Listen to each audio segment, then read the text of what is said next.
Are grades whispering in your ear, convincing you to use poor study strategies? Or have grades ever lied to you, telling you you knew little when you actually knew a lot? Or worse, telling you you knew a lot when you actually knew little? In this video, we will look at how focusing on grades instead of learning results in lower grades. So stay tuned to find out how to learn a lot more by looking at grades versus learning.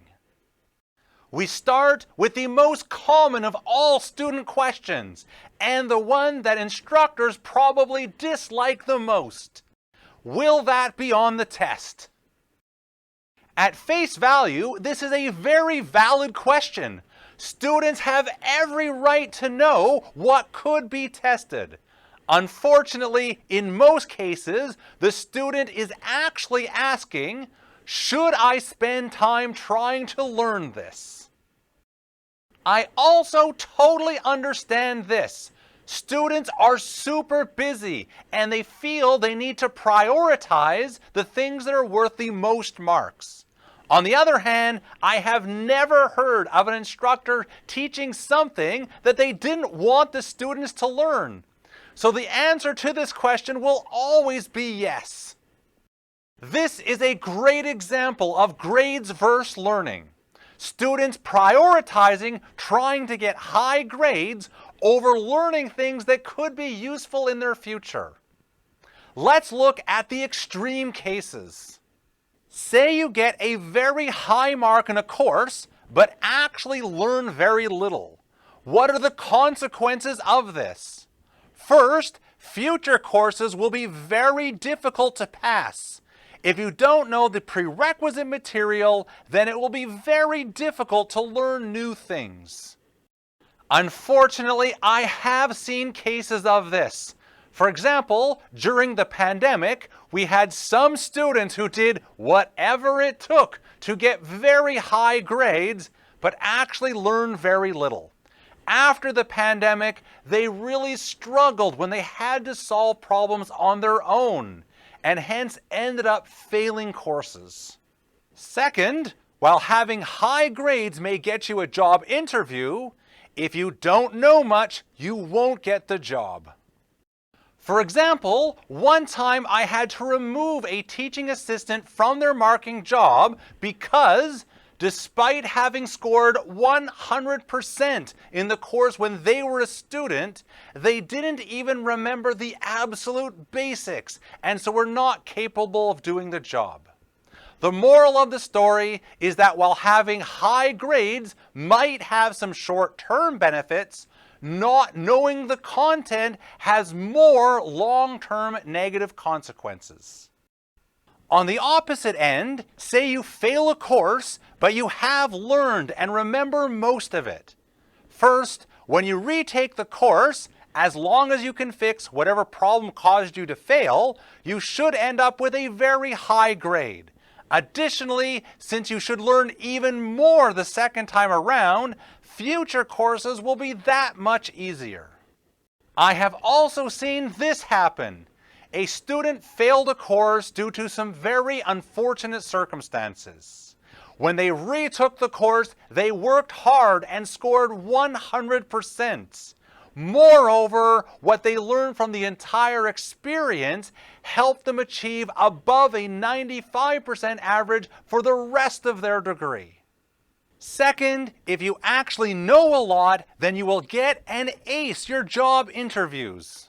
The saying is knowledge is power, not high grades are power. It's about mastering the content rather than achieving a certain grade. All right, let's look at some other consequences of focusing too much on grades. Here is a scatter plot showing assignment grades versus test grades in a first-year university course. Notice that most of the students averaged above 90% on the homework assignments and that there is little relationship between getting high grades on the homework and doing well on the tests. Why is that the case? because most of the students were too focused on just getting all the correct answers for the assignments so that they got the marks. In particular, look at these students who scored very high on the assignments and yet failed the tests. Getting others to give them the correct answers for the assignments didn't help them learn the content. It is like trying to learn to throw free throws in basketball by getting your friend to do it.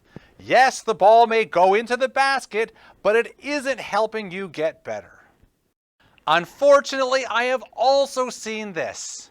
Several years ago, to reward my students for having above an 80% average on a rather difficult question I put on their homework assignment, I decided to put the same question on their midterm a week and a half later.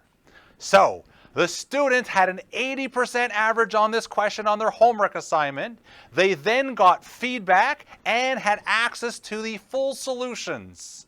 On the midterm, on that exact same question, they had a 30% average. So while some students did actually take the time to learn how to solve the problem, most students just found the answer and so didn't know how to solve the same problem on the test. Going back to the data, look instead at this student. They averaged just over 75% on the assignments and scored just over 85% on the tests. That is, they did the assignments on their own and learned from their mistakes so that they could do better on the tests. Because the assignments were worth only 20% of their final grade and the tests were worth 80%, they actually ended up with a higher grade than all of these students. Using the basketball analogy, this student may not have done so well in practice at first, but they kept practicing and learning from their mistakes. So they got better and better at throwing free throws. Now, let's look at these students down here. Why are their assignment grades so low? Since the homework assignments were each worth only 2% of their grade, they often prioritize work in other courses that were worth more marks. In terms of the analogy, most of the time, these students didn't even bother throwing the free throws. Like the first group we looked at, these students also didn't use the assignments to learn and so scored poorly on the tests. Although it was still better than the first group. Why is that? Two reasons. Again, the first group was pretty much always getting someone else to throw their free throws. While this group might not have been practicing much, they did practice occasionally. Second, and to me, this is the more important point, by always getting high marks on the assignments, the students in the first group didn't realize that they actually weren't learning much. They didn't know they needed to get help or to study more. The second group had evidence that they weren't doing well in the course and so studied harder for the tests. Of course, neither group even compares to these students who used all of the assignments as learning tools and hence performed very well on the tests. The moral of the story is that assignments are supposed to be one of your primary learning tools. They are an opportunity for you to identify and correct any misunderstandings that you have. When used incorrectly, by focusing too much on getting the correct answers and not on learning the content, assignments are not only unhelpful, they can also lead to an illusion of competence, you thinking you know the content better than you actually do. A couple of last things. First, another sign of focusing on grades instead of learning is cramming. As I mentioned in my video on effective practice, cramming, like all forms of grades over learning, ends up leading to lower grades in the long run. Second, focusing on learning is about growing a growth mindset. As I mentioned in my video on embracing failure, someone with a growth mindset does not compare themselves with others and sees challenges as learning opportunities. They use the available resources to try to get a little bit better than they were yesterday. In summary, to get higher grades, stop focusing on grades and focus on learning instead. By doing so, you will not only end up with higher grades, you will be much better prepared to land that dream job when you graduate. To be even better prepared, watch these other informative videos. Thanks for watching!